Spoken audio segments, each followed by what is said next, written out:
Math class. Boring, right? The question that every single kid wants to ask.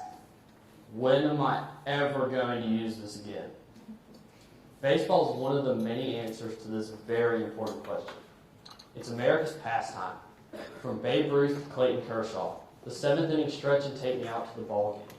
Father-son bonding moments, mascots, announcers, some of the best players in all sports. But baseball is not just these things. It's all about statistics. In fact, I believe statistics is the basis for how baseball is played and how it is managed. Before I get ahead of myself, let me explain a few things about what baseball is and how it's played.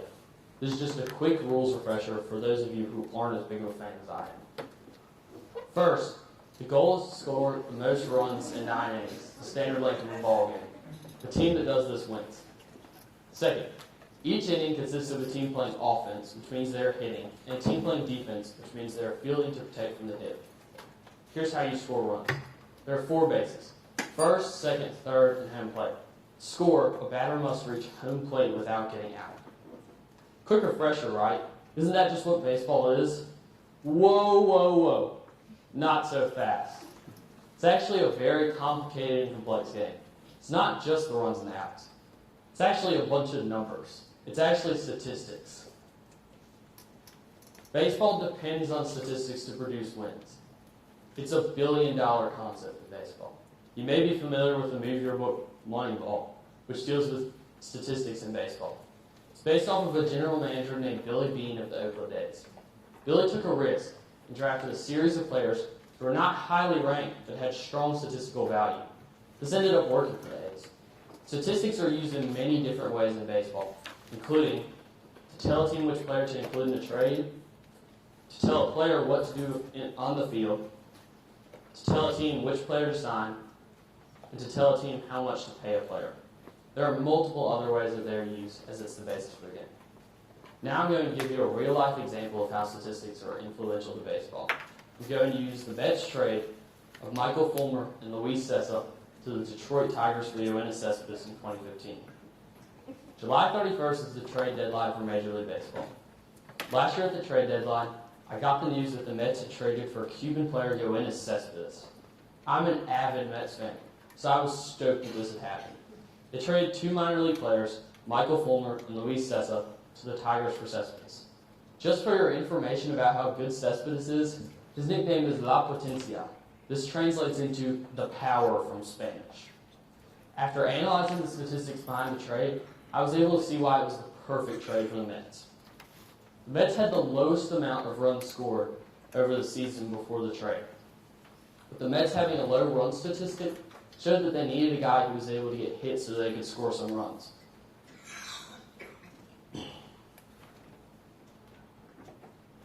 After looking at his batting average, the Mets likely looked at Cespedes' OPS, or on-base percentage plus slugging percentage.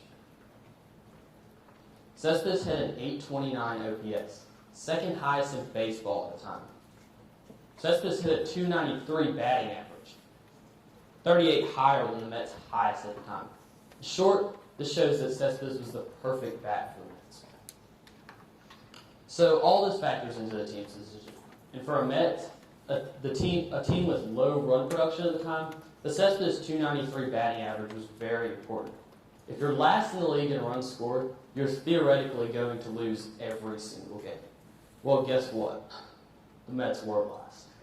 The Mets needed to figure out a way to stop losing games, and an integral answer to that problem was Cespedes. In regard to the players who were traded away, Michael Fulmer and Luis Cessa, Fulmer was a very skilled pitcher, as was Cessa. Fulmer was the more skilled pitcher, as he was one of the top pitchers in the farm system at the time. Cessa was very good as well, but not as good as Fulmer. But the statistical gaps that these players had to fill was very important to the trade as well. Tigers earlier in the day had traded away David Price, notably one of the best pitchers in the game.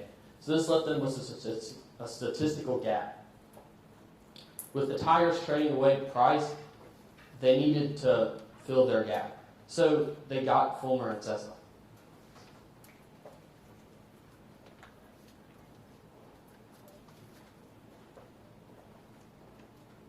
Fulmer recently made his MLB debut. The Mets had a statistical gap of runs and batting average that they need to fill. Plus, they didn't really need Fulmer Sessa at the time, because their pitching lineup at the time included Matt Harvey, 2013 All-Star Game starting pitcher, Jacob deGrom, 2014 Rookie of the Year, Noah Syndergaard, a pitcher with one of the fastest fastballs in the game at the time, Steven Matz, another decent rookie, and of course the veteran of the rotation, Bartolo Colon. The Mets gave up some extra players that they had at the time in order to get a quality player whose success was critical to the success of the team at the time.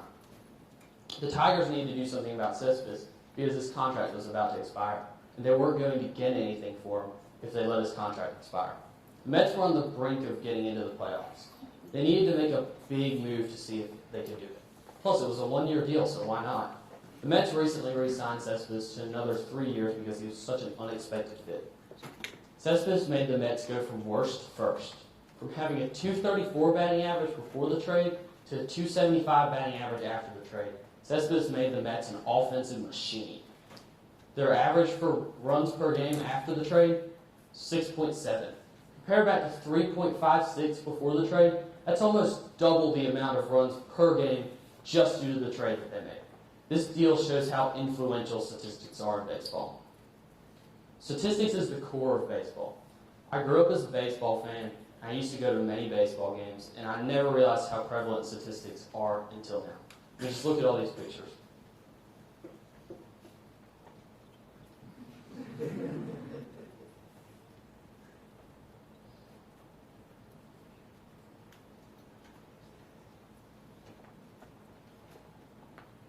Recently, though, I finally realized how prevalent statistics are in baseball and how what you learn in that dreaded math class might actually be helpful someday. So next time you're at Turner Field, Regents Field, or even just sitting on your couch watching Monday Night Baseball, remember that it's not just a bat and a ball. It's not just a glove. It's not just crazy managers. It's not just a hot dog and a Coke. It's a man with a calculator and a pen. It's statistics. Thank you.